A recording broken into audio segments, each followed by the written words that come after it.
Bienvenue au Café de la Vérité. J'ai entendu ces jours-ci plusieurs fois une fausseté épouvantable. Dire que Jésus n'était pas le Fils de Dieu parce qu'il a crié à la croix, « Père, pourquoi m'as-tu abandonné? » Donc, nous allons regarder aujourd'hui, est-ce que Jésus est vraiment le Fils de Dieu? Et pourquoi, à la croix, le Père l'a abandonné? Mais n'oubliez pas que 3 jours après, le Père l'a ressuscité des morts. Si on regarde dans Genèse, dès le début de la Bible, Dieu nous montre la Trinité. Ceux qui ne croient pas à la Trinité, vous allez voir qu'elle est vraie. Dans Genèse 1 à 3, donc ça dit « Au commencement, Dieu créa les cieux et la terre. » Donc ici, on a Dieu. La terre était informe, il avait des ténèbres à la surface de l'abîme et l'Esprit de Dieu se mouvait au-dessus des eaux. L'Esprit de Dieu est le Saint-Esprit. Maintenant, il nous manque la troisième personne. Au verset 3, ça dit « Et Dieu dit ». Et Dieu dit que la lumière fut. OK? Maintenant, si on va dans Jean 1.1,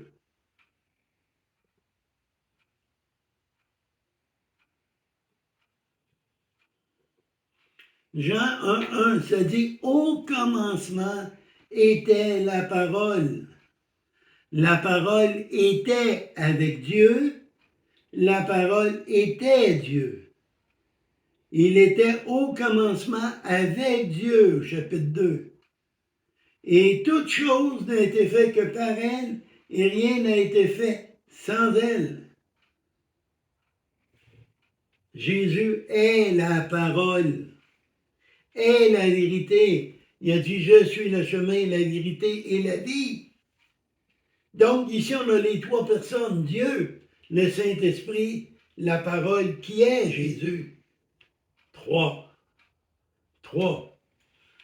On pourrait aussi regarder Romains 28, 19, qui dit, allez, faites des disciples et baptisez-les au nom du Père, du Fils et du Saint-Esprit. C'est trois. Nous, humains, nous sommes en trois parties. Notre corps, notre âme et notre esprit. On est trois en un. Même chose que le Père, le Fils et le Saint-Esprit. Prenez un œuf. On a la coquille. La coquille, on pourrait dire, c'est Dieu. C'est le solide, c'est le dur, la force. On a le blanc, qui est l'esprit, qui éclaire, qui nous éclaire. Et le jaune, qui donne la vie.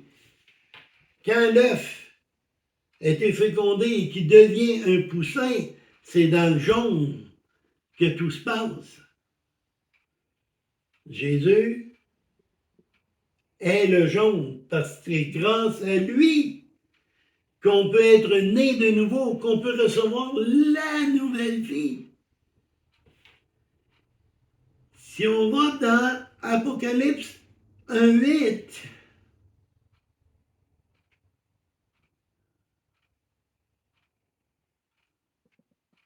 et à plusieurs endroits, vous allez trouver, vous pouvez trouver le verset qui dit la même chose. C'est Jésus ici qui parle, puis il dit, je suis l'alpha, le premier, et l'oméga, le dernier, dit le Seigneur, celui qui est, qui était, qui vient, le Tout-Puissant. Jésus est le Tout-Puissant. On va aller voir Dieu maintenant comment il est. Donc, on va retourner dans Genèse. Dans Genèse 48 et le verset 3.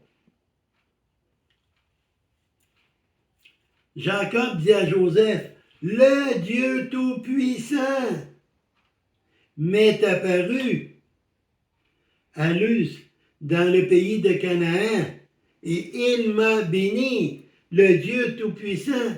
On a vu dans l'Apocalypse que Jésus est le Tout-Puissant. On va le voir dans le psaume 24.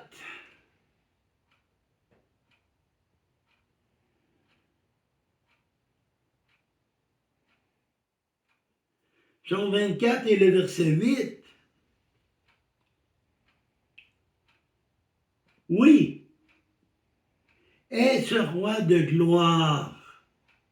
Ici, on parle de Jésus. C'est lui le roi de gloire. C'est lui qui va venir tantôt régner sur terre. Il n'y aura aucun roi comme lui. L'Éternel, fort et puissant, comme Dieu est tout-puissant. L'Éternel puissant dans les combats. Portez, élevez vos linteaux. C'est au verset 9. Donc ici, on voit encore que Jésus est les mêmes données que le Père, parce qu'ils sont un en trois. Maintenant, pourquoi qu'il a été séparé du Père? Depuis le début, il a toujours été avec son Père. Il ne l'a jamais quitté. Il a toujours été en communication avec son Père lorsqu'il était sur terre dans son corps d'homme, parce qu'il fallait qu'il devienne humain pour montrer que la loi pouvait être accomplie. Mais voilà. On va aller dans Romains 5,12.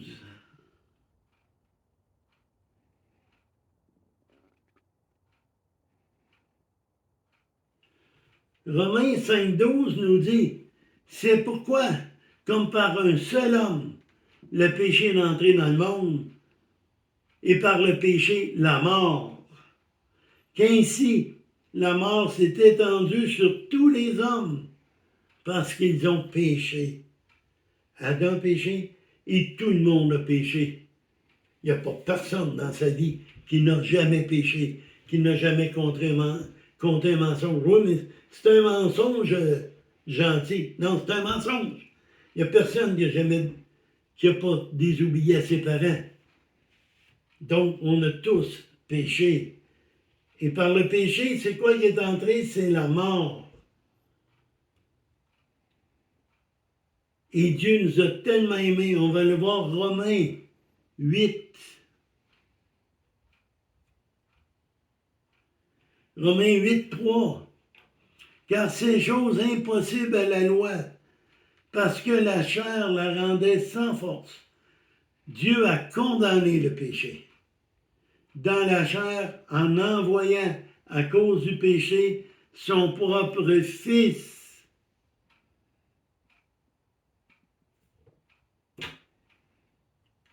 Son propre Fils, semblable à celle du péché. Il s'est fait homme. Il s'est fait homme pour montrer, pour pouvoir vivre, montrer qu'est-ce qu'il a dit, pouvoir être sacrifié, lui qui n'a jamais connu le péché. C'est lui qui a été flagellé, crucifié, transpercé, qui a dû prendre du vinaigre, qu'on lui a arraché ses vêtements. Il était nu sur la croix, devant sa mère, devant ses frères, ses sœurs, devant tout le monde qui était là. Quelle honte! Quelle honte qu'il a dû subir! Mais plus que ça, parce qu'il a pris nos péchés. il s'est passé quelque chose de très, très grave. Nous allons voir à Matthieu 27, «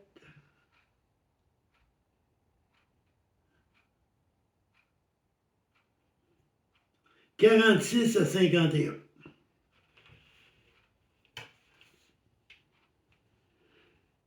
Vers la 9e heure, Jésus s'écria d'une voix forte, « Élie, Élie, lama sabachthani » c'est-à-dire, mon Dieu, pourquoi m'as-tu abandonné?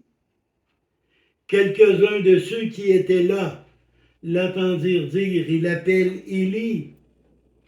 Et aussitôt, l'un d'eux courut prendre une éponge, la remplit de vinaigre. Il l'ayant fixé à un roseau, lui en donna à boire. C'est pas le vinaigre que je boirais, moi, parce que dans ce temps-là, il n'y avait pas de papier de toilette. Il prenait du vinaigre pour s'essuyer les fesses. C'est ça qu'on a donné à Jésus. Voyez comment on l'a méprisé. Les uns et les autres disent, laissez-le, voyons si Élie viendra le sauver. Jésus poussa à nouveau un cri et il rendit l'esprit. Et voici, le voile du temple s'est déchiré en deux, du haut jusqu'en bas, la terre trembla et le rocher se fendit. Lorsque Jésus est mort, il y avait nos péchés.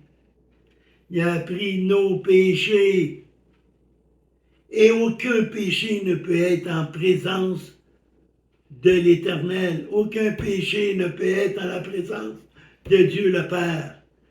C'est la raison pourquoi que Dieu l'a abandonné. Jésus est descendu dans le profond des abîmes et le troisième jour, il est ressuscité pas dans son corps d'homme de pécheur, mais cette fois il est ressuscité dans sa gloire, dans son état de Dieu avec un grand D, de Dieu de la Trinité, du Père, du Fils et du Saint-Esprit. C'est pour ça que Dieu l'a abandonné. C'est pas lui qui a abandonné. Il a abandonné le péché qu'il y avait en lui. Donc arrêtez de dire que Jésus n'était pas Dieu. Il est Dieu. Il est Dieu. Matthieu 3.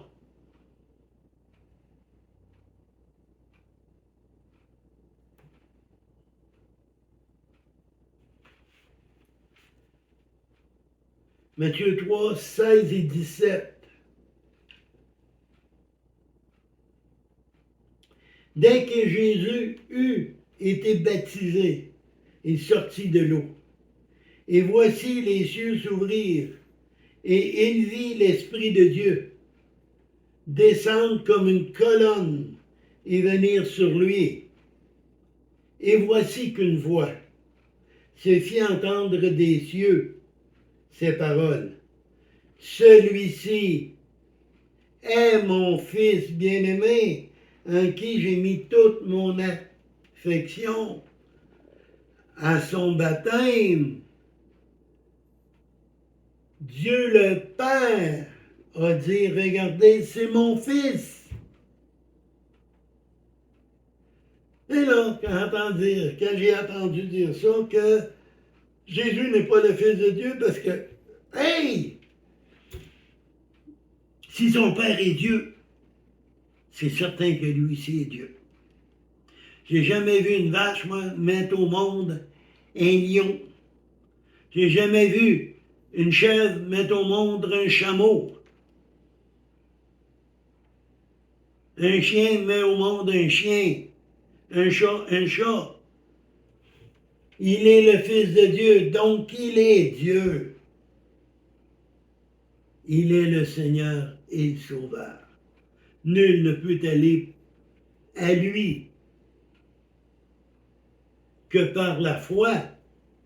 C'est un cadeau. C'est par la foi que nous sommes sauvés, non par nos œuvres. Parce que cela ne vient pas de nous. Ça vient de Dieu. Dieu nous a donné un moyen à toi de le prendre. Et c'est facile de le prendre. Simplement reconnaître que tu es pécheur. Reconnaître que Jésus a versé son sang pour te laver de tes péchés. Reconnais que tu es pécheur aujourd'hui, car on ne sait point ni l'heure, ni le moment. Vous pouvez sortir dehors tantôt et mourir. Vous pouvez vous coucher cette nuit et pas vous relever le lendemain. Il n'y a pas de temps. Dire, moi, mais je ferai ça dans 2 semaines. Peut-être que tu ne seras plus là dans 2 semaines. C'est maintenant qu'il faut reconnaître qu'on a besoin de Jésus. Sur cela, mettez des pouces en l'air, partagez, abonnez-vous et que l'Éternel vous bénisse.